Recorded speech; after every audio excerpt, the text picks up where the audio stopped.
L'imprimante 3D de compétition qui est la Saturn 3 Ultra est arrivée à la maison et je vous montre ça tout de suite. Voilà tout ce que vous aurez à l'intérieur du carton. Tout d'abord le boîtier d'alimentation et son câble d'alimentation, le papier pour faire le nivellement, l'antenne Wi-Fi parce que cette machine elle a enfin le Wi-Fi, le manuel utilisateur, quelques paires de gants, des clés hexagonales, une clé USB que moi je vous conseille de n'utiliser que pour le test d'impression, des spatules plastiques et métalliques, des filtres à résine, une petite unité de filtration d'air à charbon actif, des masques qui ne vous serviront à rien et enfin pour terminer, une licence Tango. Sur cette nouvelle version, le port USB a été ramené à l'avant et ça c'est plutôt positif. Vous avez l'antenne Wi-Fi et le bouton d'allumage sur le côté. Au niveau de l'écran, on a enfin un écran couleur et ça franchement ça fait plaisir.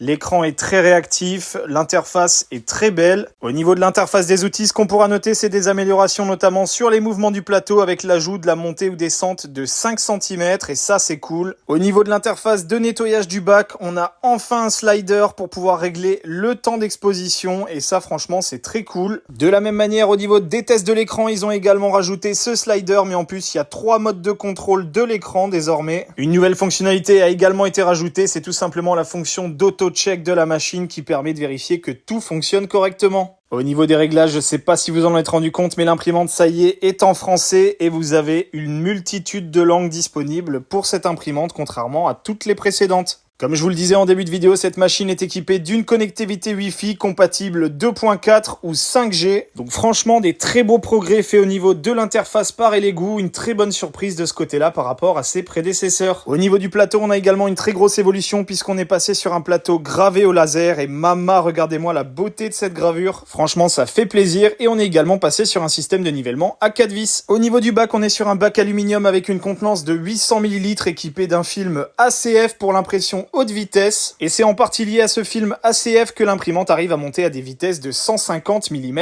par heure. Au niveau de l'écran, on est sur un écran 12K de 10 pouces avec une résolution de 24 microns, le tout toujours protégé avec un verre trempé anti-rayures. Au niveau du volume d'impression, on a un énorme volume de 12 par 22 par 26 cm de hauteur. Bien entendu, vous avez toujours un purificateur d'air, mais par contre maintenant vous avez 2 ports USB sur lesquels vous pouvez choisir le côté de branchement. Vous pouvez donc utiliser un module de filtration d'air ou en ajouter un deuxième, mais vous avez également la possibilité de vous brancher directement sur l'arrière de la machine avec un module de filtration XXL, le Elegoo Mate, pour filtrer bien plus efficacement les odeurs de résine. Et enfin, comme d'habitude chez Elegoo, double rail linéaire pour une meilleure stabilité de l'axe Z, avec cette petite nouveauté, ce joint anti-déversement de résine. Donc voilà une très belle machine sortie de la part de Elegoo. N'hésitez pas à me dire ce que vous en pensez en commentaire et à vous abonner, et dites-moi également si vous voulez un comparatif avec sa petite sœur, la Saturn 2.